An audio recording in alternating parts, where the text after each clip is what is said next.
కళాశాలలో రోజుకో ఘటన చోటు చేసుకుంటా ఉంది. అయితే ఈరోజు మియాపూర్లో ఒక కళాశాలలో కూడా శ్రీ చైతన్య కళాశాలలో కూడా ఒక విద్యార్థినుల మీద అతి దారుణమైన అంటే విద్యాబుద్ధులు నేర్పించాల్సిన ఒక లెక్చరర్ అసభ్యకరంగా ప్రవర్తిస్తూ మెసేజ్లు చేస్తూ ఇష్టరహితంగా పిల్లల్ని ఎంతగానో ఇబ్బంది పెడుతున్నారు అంటూ కూడా పేరెంట్స్కి చెప్పడంతో పేరెంట్స్ ఇప్పుడు మియాపూర్ పోలీస్ స్టేషన్కి వచ్చి కేసు నమోదు చేయడం జరిగింది. మరి పేరెంట్స్ ఏం చెప్తారు ఏంటనేది వాళ్ళ మాటలు తెలుసుకునే ప్రయత్నం చేద్దాం. నమస్తే అమ్మ. నమస్తే అండి. ఎక్కడి నుంచి వచ్చారు? మీ అమ్మ ఏం చదువుతుంది? అది మేము వచ్చింది కొల్లూరు నుంచి అండి.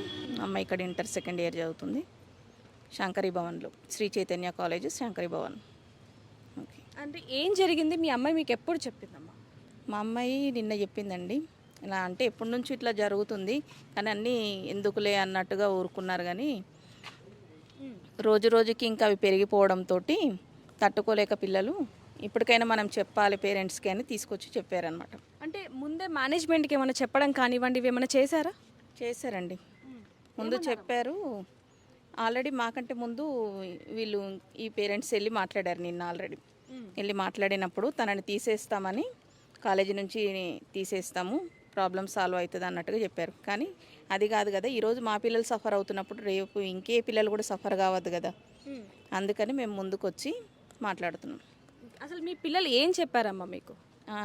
మాట్లాడడం అంతా అసభ్యకరంగా మాట్లాడడం, పిల్లల్ని ఏంటి మేము ఇట్లా మాట్లాడడం, మీద చేతులు వేయడము, మీరు నేను చెప్పినట్టు వినకపోతే మీ మీద యాసిడ్ పోస్తాను అనడము, మళ్ళీ చాటింగ్ చేయడము ఇష్టం ఉన్నట్టు, ఇలాంటివన్నీ చేస్తున్నారు.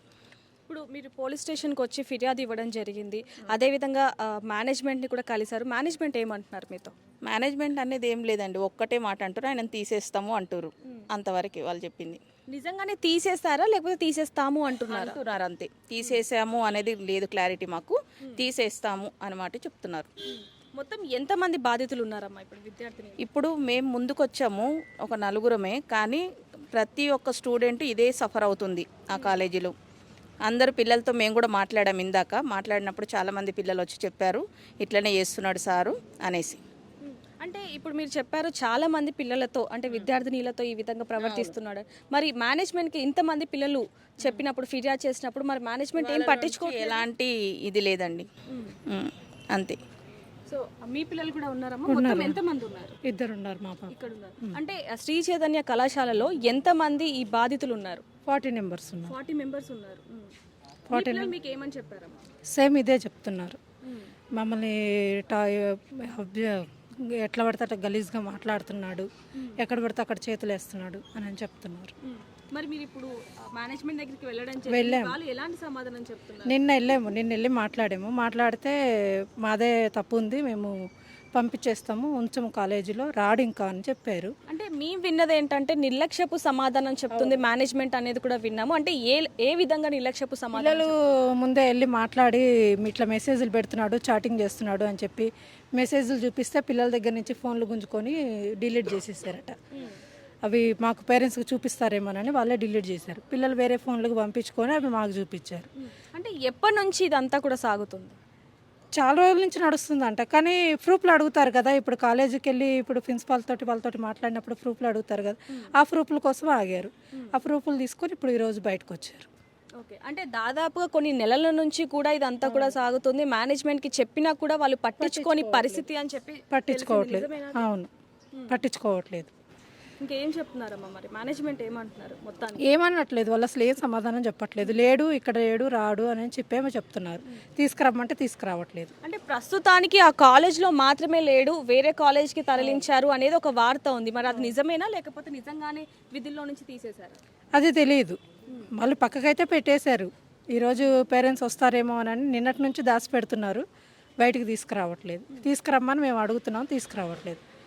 అంటే అమ్మ ఇప్పుడు తరచుగా శ్రీ చైతన్య కాలేజ్లో ఏ ఒక ఘటనలు చోటు చేసుకుంటూనే ఉన్నాయి. కొద్ది రోజుల క్రితం ఒక విద్యార్థి చనిపోయాడు, మళ్ళీ ఇప్పుడు ఇలాంటి ఘటన చోటు చేసుకుంది. మరి ఎందుకని పేరెంట్స్ ఎక్కువగా శ్రీ చైతన్య కాలేజ్లోకే పంపించాలి అనుకుంటున్నారు పిల్లలు? తెలియదు కదా మేడం, ఫస్ట్ తెలియదు కదా, ఇలా జరుగుతుందని తెలియదు కదా, తెలియక వేసాము. మంచి కాలేజీ అని వేసాము, కానీ ఇలా అవుతుందని తెలియదు కదా. అది ఇప్పుడు మొత్తానికి పోలీస్ స్టేషన్లో కూడా ఫిర్యాదు ఇవ్వడం జరిగింది, ఎఫ్ఐఆర్ కూడా నమోదైంది. మరి ఇప్పుడు ఏం కోరుకుంటున్నారు మీరు? తీసుకురావాలి, అతన్ని తీసుకొచ్చి మా ముందు నిలబెట్టాలి. నిలబెట్టి విద్యాబుద్ధులు నేర్పించాల్సిన ఒక గురువు ఈ విధంగా ప్రేమ పాఠాలు చెప్తూ ఇష్టరహితంగా మాట్లాడుతూ బిహేవ్ చేస్తూ ఈ విధంగా ఉంటే మరి పిల్లల పరిస్థితి ఏంటంటారు? ఎందుకంటే ఇంట్లో కూడా ఎక్కువగా ఉండరు, కేవలం కాలేజీల్లోనే ఎక్కువగా ఉంటారు. కాలేజ్ యాజమాన్యం మీద నమ్మకంతో తల్లిదండ్రులు వదిలేస్తూ ఉంటారు. అలాంటిది ఇప్పుడు అక్కడ కూడా భద్రత లేని పరిస్థితి ఏర్పడింది. మరి దాని గురించి మీరేమంటారు? చెప్తున్నాం, మేము అడుగుతున్నాం, వాళ్ళు మాకు తెలియదు, మాకు ఇప్పుడే తెలిసింది అలా చేస్తున్నాడని అని మాత్రమే చెప్తున్నారు.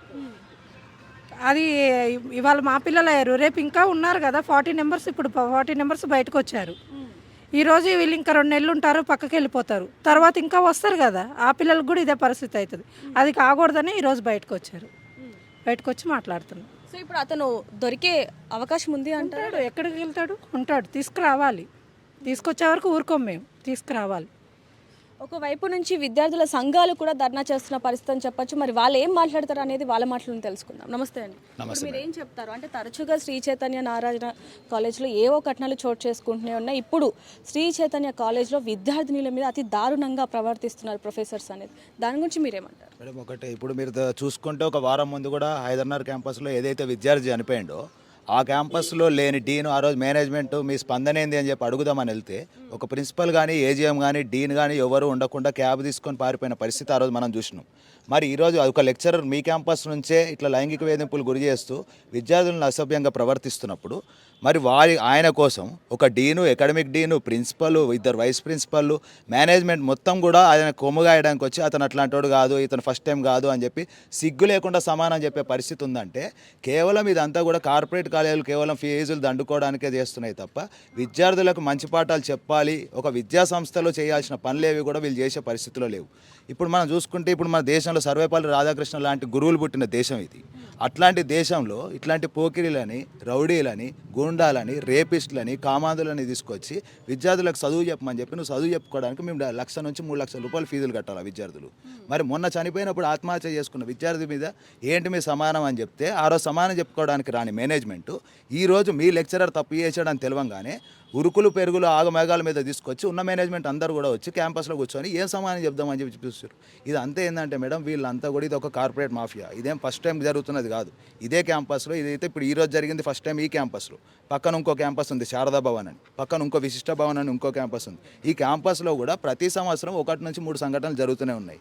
ఇక్కడ ఏంటంటే మేడం బయట మీరు అన్నారు ఇలాంటివి తరచూ జరుగుతూనే ఉన్నాయి, మరి ఎందుకని బయటికి రావట్లేదు అసలు? మేడం బయటకు రావట్లేదు అంటే ఒకటి మేడం ఇందులో ఏంటంటే విద్యార్థినులు ఎవరైతే ఉన్నారో వాళ్ళని బెదిరిస్తున్నారు, మార్క్స్ తక్కువ వేస్తాం లేకపోతే యాసిడ్ పోస్తాం, మీ భవిష్యత్తుని అంటే ఇంకెప్పుడు లేకుండా ఎదగకుండా చేస్తామంటూ కూడా చెప్తున్నారు. నిజమేనా ఇదంతా? మేడం ఇప్పుడు వీళ్ళందరూ ఇంటర్మీడియట్ 2వ సంవత్సరం చదువుకునే విద్యార్థులు. ఇప్పుడు వీళ్ళందరూ ఏంటంటే ప్రాక్టికల్స్ ఉంటాయి రేపు పొద్దున అందరికీ తెలిసిందే. ఏంటంటే ప్రాక్టికల్స్ వీళ్ళ చేతుల్లో ఉంటాయని చెప్పి ఒక అపోహలు ఉంటారు. వీళ్ళని టీసీ ఇచ్చి పంపిస్తామని చెప్పి ఇట్లా నానా రకాల ఆయుధాలు వాడుతూ ఉంటారు మేనేజ్మెంట్. ఇట్లాంటి పోకిరీలకి ఇట్లాంటి ఈ గూండాలకి వీళ్ళకి ఏంటంటే మేడం రేపు పొద్దున మీరు ఇప్పుడు మేము చెప్పింది చేయకపోతే రేపు ప్రాక్టికల్స్లో మార్కులు తక్కువ వస్తాం, లేదంటే ల్యాబ్లో ప్రాక్టికల్స్ చేస్తున్నప్పుడు ఆ యాసిడ్ మీద పడి నేను అనుకోకుండా పోసానని చెప్తా, నాకు ఈ కాలేజీలో కాకపోతే ఇంకో కాలేజీలో జాబ్ వస్తుంది అని కూడా అతను అంత ధైర్యంగా సమానం చెప్తున్నాడు. అంటే ఈ వ్యవస్థ ఎక్కడి నుంచి చేంజ్ అవ్వాలంటే మేడం ఒకటే మేనేజ్మెంట్ సపోర్ట్ లేకుండానే ఈ ప్రొఫెసర్లు అందరూ ఈ విధంగా ప్రవర్తిస్తున్నారు అనొచ్చా మేడం? ఇక్కడ మేనేజ్మెంట్ సపోర్ట్ లేకుండా ఎందుకు అనుకుంటారు మేడం? 100% మేనేజ్మెంట్ సపోర్ట్ ఉంది. ఎట్లా అంటే వాళ్ళు 2 రోజుల ముందు ఒక పేరెంట్ వెళ్ళి మీకు మీ దృష్టికి నోటీస్, సరే మీకు తెలియకుండా జరిగింది అనుకుందాం, మీ దృష్టికి పేరెంట్ వచ్చి సమానం ఒకవేళ వాళ్ళ సమస్య చెప్పినప్పుడు మీరేం చేయాలి? ఇమీడియట్గా యాక్షన్ తీసుకోవాలి కదా. తీసుకొని అతను అక్కడ టెర్మినేట్ చేసి మీరు క్రిమినల్ కేసు బుక్ చేయాలి. పేరెంట్ వచ్చి స్టేషన్కి వచ్చి కేసు పెడతాడా మేడం? నువ్వు పెట్టాలి కదా విద్యార్థుల తరపున. విద్యార్థి నీ దగ్గర చదువుతుంది అంటే ఆ విద్యార్థికి తండ్రి అయినా తల్లి అయినా నువ్వే. అట్లాంటి తండ్రి స్థానంలో తల్లి స్థానంలో కూర్చొని నువ్వు వెళ్ళి కేసు పెట్టుకో అని చెప్పి పేరెంట్స్ని అనాథల లెక్క తీసుకొచ్చి వదిలితే చూస్తూ ఊరుకోం మేడం. అందుకనే కూడా దీని మీద నిరసించి వెంటనే కూడా తరగతులన్నీ బహిష్కరించి వాళ్ళకి ఇప్పుడు కాదు మేడం ఏదైనా సరే ఎంత దూరమైనా సరే వాళ్ళకి అండగానే ఉంటాం. సిఏ గారు కూడా ఒకటే హామీ ఇచ్చారు, ఇమీడియట్గా ఎఫ్ఐఆర్ బుక్ చేస్తున్నాం అన్నారు. ఆల్రెడీ సిఆర్ నెంబర్ ఇచ్చారు, క్రైమ్ నెంబర్. సాయంత్రం వరకు కూడా ఎఫ్ఐఆర్ కాపీ చేతిలో పెడతాను.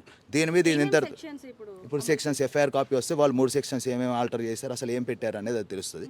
రేపు పొద్దున ఈ ఇష్యూని మేము మండే రోజు ఉమెన్స్ కమిషన్ గారు ఎవరైతే ఉన్నారో ఉమెన్స్ కమిషన్ దగ్గర కూడా తీసుకెళ్తాం. చైల్డ్ రైట్స్ కమిషన్లో కూడా దీని మీద ఇంకో పిటిషన్ ఇచ్చి ఎట్టి పరిస్థితుల్లో కూడా దీని మీద ఓన్లీ ఎవరైతే లెక్చరర్ ఉన్నాడో అతను ఒక్కడి మీద కాదు మేడం, దీనికి సంబంధించి ఎవరైతే non academic principal, non academic dean, non academic AGM వీళ్ళ ముగ్గురు కూడా ఖచ్చితంగా బాధ్యులే అవుతారు. వాళ్ళ మీద కూడా క్రిమినల్ చర్యలు తీసుకోవాలని చెప్పి మేము డిమాండ్ చేస్తాం. పిల్లలతో అంటే స్టూడెంట్స్తో మీరు మాట్లాడారా? మాట్లాడినప్పుడు వాళ్ళు ఏ విధమైన సమాధానం ఇస్తారు? ఇప్పుడు ఫస్ట్ పేరెంట్స్ మిగతా యూనియన్లు వెళ్ళినప్పుడు పైకి కూడా వెళ్ళకుండా కింద అడ్డుకునే పరిస్థితి మనం చూసినాం. తర్వాత పైకి వెళ్ళినాక ఓన్లీ నలుగురే ఉన్నారు, ఇందులో 1500 మంది విద్యార్థులు చదువుతున్నారు, నలుగురికే నష్టం జరిగింది అన్నారు. సరే మేము పైకి వెళ్ళి పిల్లల్ని తీసుకొస్తాం, అప్పుడు తెలుసుకుందాం అని చెప్పి పైకి వెళ్ళి ప్రతి క్లాస్కి వెళ్ళి మాట్లాడొచ్చినాం. ఇమీడియట్గా 40 నుంచి 50 మంది కిందకు వచ్చారు, ఆడపిల్లలు అందరూ కూడా. వాళ్ళు ఒకటే రిక్వెస్ట్ చేసింది అంటే మా ఫేస్లు ఏవి కూడా బయటకు రాకుండా చూడండి, ఆడపిల్లలు కాబట్టి వాళ్ళ భయాలు వాళ్ళకు ఉన్నాయి. ఇంట్లో కొంతమంది చెప్పుకునే పరిస్థితులు ఉంటాయి, చెప్పుకోలేని పరిస్థితులు ఉంటాయి. ఈ 40 మంది విద్యార్థులు కిందకు వచ్చారు. చెప్పుకోలేని విద్యార్థులు లోపల ఎంతమంది ఉన్నారు? లోపల ఇంకా చదువుతున్న 400 మంది విద్యార్థులు ఉన్నారు. ఇదే లెక్చరర్ కదా కెమిస్ట్రీ చెప్పేది.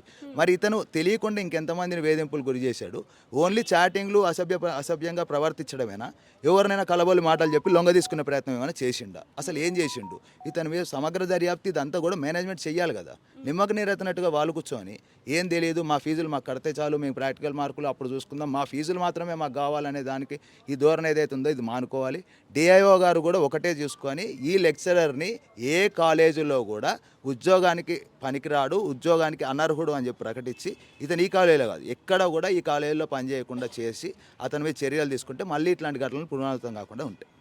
మరి ఇప్పుడు ఆడపిల్లల మీద ఎక్కువగా అఘాయిత్యాలు జరుగుతున్నాయి. అందులో చదువుకునే ఏవైతే కాలేజీలలో కూడా ఇలాంటి ఘటనలు చోటు చేసుకుంటున్నాయి. కాబట్టి మరి ఇప్పుడు వీళ్ళకి ఎలాంటి న్యాయం కావాలి అనేది వాళ్ళ మాటలో తెలుసుకుందాం. ఇప్పుడు మీ పిల్లల్ని ఇలా ఇష్టం వచ్చినట్టుగా మాట్లాడడం కానివ్వండి, లేకపోతే ఇష్టరహితంగా బిహేవ్ చేయడం కానివ్వండి, ఇలాంటివి జరుగుతున్నాయి. మాకు ఇప్పుడు ఎలాంటి న్యాయం కావాలి?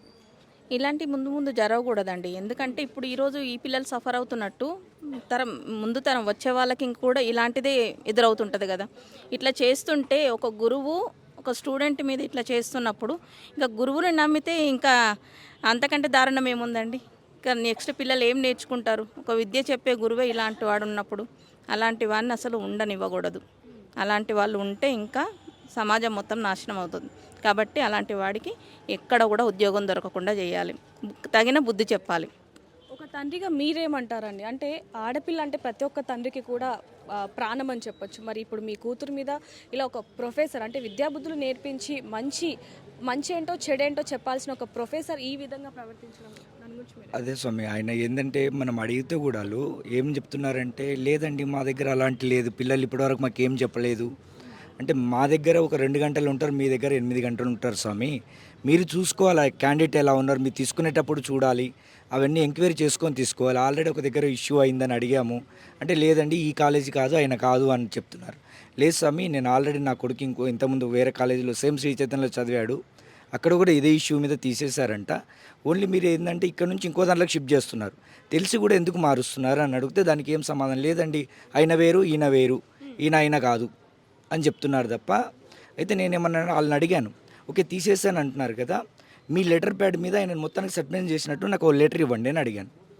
దానికి ఏం సమాధానం లేదు, జస్ట్ తీసేసాము, లేడు, ఫోన్ చేసి పిలిపియండి మాట్లాడదాం ఇక్కడ అంటే, లేదండి స్విచ్ ఆఫ్లో ఉంది. అట్లీస్ట్ ఆయన పేరు, వాళ్ళ ఫాదర్ నేమ్ ఏంటి, అందులో ఇద్దరు లెక్చరర్ నేమ్ ఒకటే ఉందంట, వాళ్ళ ఫాదర్ నేమ్ చెప్పండి అంటే కూడా చెప్పట్లేదు. వాళ్ళు అంత గోప్యంగా ఉంచుతున్నారు కాలేజీలో, మనకి ఎలాంటి ఇన్ఫర్మేషన్ ఇవ్వట్లేదు. పిల్లలు వచ్చి మీకు ఏం చెప్పారు?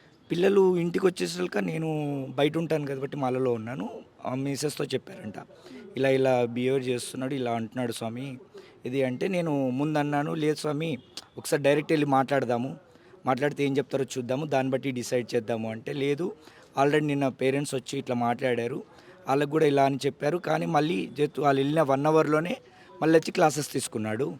సో వాళ్ళంతా లైట్ తీసుకుంటున్నారు అంటే, ఈరోజు మళ్ళీ అందరితో మాట్లాడి 4 పేరెంట్స్ మేము వచ్చి అడుగుతుంటే కూడా, లేదు స్వామి పంపించేసాం, ఆయన లేడు ఇక్కడ అని చెప్తున్నారు. పిలిపియండి, ఇక్కడ పిలిపించి అవునా కాదా, ఆయన అలా బిహేవ్ చేశాడా లేదా అన్నది మాకు క్లారిటీ కావాలి, మా ముంగట మాట్లాడండి అంటే, లేదు ఆయన వెళ్ళిపోయాడు, ఇక్కడ లేడు, అంతే.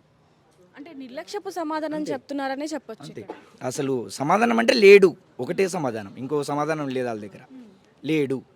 ఇప్పుడు ఒక కాలేజీలో, అంత పెద్ద కాలేజీలో ఆయన లెక్చరర్ అంటే ఆల్ డీటెయిల్స్ వాళ్ళ దగ్గర ఉంటాయి.